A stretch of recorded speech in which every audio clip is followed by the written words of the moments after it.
Both these men claim to be behind a famous incident that took place on December 23rd, 1949. How did this event change the course of Indian history? And you see their faces below and some descriptions about them. So go ahead and send in your answers. Quite a few right answers coming in. Yes. Somebody said Indian flag design. I'm seeing a lot of Pingali Venkaya was the Indian flag. Yes. Pounds closes another 5 seconds. The idols that appeared overnight apparently in Babri Masjid. That is the answer. Well done. Let's take a look at the answers. So both claim to have installed the Ram Lalla statue at Babri Masjid in 1949. Abhiram Das dreamed that Lord Ram appeared to him and told him, "This is exactly where I was born." And so on the night of December 23rd, he went and installed this image of Ram Lalla inside the Babri Masjid and brought us to where we are. And we have another slide about this Ram Lalla statue. Yeah. So there are two people who claim to have installed the Ram Lalla statue. One is, of course, Abhiram Das. The other is in this documentary called Ram Ke Naam by Anand Patwardhan, where Ram Sevak Das Shastri basically claims to be the man who installed the statue inside Babri Masjid in 1949.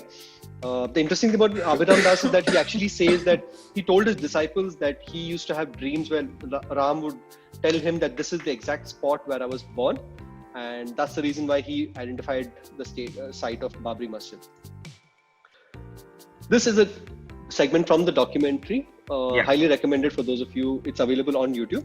Babri मस्जिद का निर्माण अयोध्या में सन 1528 में हुआ. उसके तकरीबन 50 साल बाद तुलसीदास ने रामचरितमानस लिखकर राम कथा को आम लोगों तक पहुंचाया. 19वीं सदी तक अयोध्या नगरी राम मंदिरों से भर गई. इनमें से कई मंदिरों का ये दावा रहा कि राम यहीं जन्मे हैं. इस समय तक अंग्रेजों के पैर भारत में जम चुके थे, पर वे हिंदू मुस्लिम भाईचारे से अपना तख्ता पलट जाने का खतरा महसूस करते थे. शायद इसीलिए अंग्रेज इस अफवाह को हवा देने लगे कि मुगल शहंशाह बाबर ने बाबरी मस्जिद का निर्माण राम जन्मभूमि मंदिर को तोड़कर किया था. So that was an interesting part of the documentary which talks about how Babri Masjid was constructed 50 years before the legend of Ram became popular. Another interesting piece of trivia, Dr. Naveen, if you want to go on. Yeah, sure. When you had said this question, it reminded me of something I'd asked in some landmark quiz long ago, and we asked what did these two people stand? Who was there? Who was the friend of these two people? And the two people's names was Devki Nandan Agarwal, who was an Allahabad High Court judge in 1989. He was something. And then it went on after he died. It was a gentleman by name T.P. Verma. And presently it was Triloknath Pandey from the VHP. So all these were described in the Supreme Court as being the next friend of whom, and the answer is that they were the next friend. This is in quotes, next friend of Ram Lalla. So apparently, God cannot directly petition courts in India. So, recently the Supreme Court in 2019 described Ram Lalla finally as a juristic entity.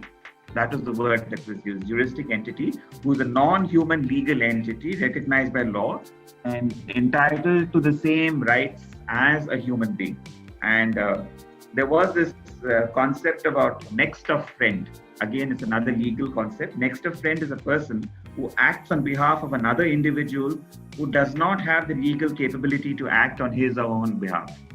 So, since they had that difficulty, they used this as these people were in sequence, the next of friend of Ram Lalla, representing him in all these cases. So that was an interesting fun fact that I had about all this. A couple of people have also raised their hands, I think. In the meanwhile, Keshav, Amit, if you'd like to add anything, we found this interesting fact about KK Nair, though Times of India published his name incorrectly or with a deliberate mischief intent of calling him KKK Nair, right? There's actually an excellent book called Ayodhya the Dark Knight, which is not an inadvisable pun in the title, Ayodhya the Dark Knight, by two journalists called Jha, and which kind of recounts the incidents of this night. And what I found very interesting is, we think of that period as being so Nehruvian, but actually only Nehru was Nehruvian. If you look at the events of that time, the chief minister of UP at the time the idol was installed was Govind Ballabh Pant. The home minister was Lal Bahadur Shastri. And, when the idol was installed, Nehru sent out orders to them that guys remove the idol immediately and all of that. And they dragged their feet, and eventually they blamed it on the DM, but they clearly didn't want to do it. That was just for plausible deniability. So it's interesting how many of the leaders of the Congress party, not just sort of Patel and Prasad, but also people like Pant, Lal Bahadur Shastri, Gulzari Lal Nanda, later who founded the VHP, their sympathies were on this particular side. But it's a great book. You should check it out. Mm-hmm. Just to add a couple of things to that. I mean, it's very, what Amit says is really important because it tells us that Nehru was not an all-powerful leader, right? So later you have the instance where he strongly urges Rajendra Prasad not to attend the Somnath, the puja for the rebuilt Somnath, and Rajendra Prasad ignores him and goes ahead and does it. And actually, what had happened is Nehru's allies, the other Nehruvians within the Congress party, had left the Congress party to start the Socialist Party. People like Lohia, Jayaprakash Narayan, etc. So Nehru was this lonely Nehruvian within the Congress. I'll just add that this idea, since everybody's talking about the Lord as a minor, actually goes back to about 1869 when the British established the jurisprudence that the deity is a perpetual minor. And the reason, quite simply, was that the British were faced with all these cases between the trustees of temples across India fighting for their rights. So they finally came up with this very sort of British solution that the idol is a perpetual minor and the temple trustees are their guardians. There's a particular temple called the Dakor Temple, which was the one this case was established in. That's really interesting, Vikram. I think it sounds as if the British force-fitted the situation into their framework. Made all the gods minors. That's a major change in protocol, I guess. And Vikram, someone wants to know what is the name of that temple you mentioned? Dakor Temple. Just Dakor, the Dakor Temple case. Dakor. I have an article about this which I'll try and post. I'll probably post the link for in the chat.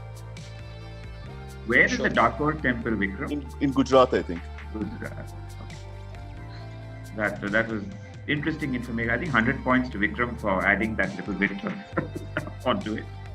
And I liked really the insights from Keshav and Amit as well. Really nice. God really. being minor is basically child is the father of man. Yes, thanks. Hari Shenoy just posted the article. Thank you very much.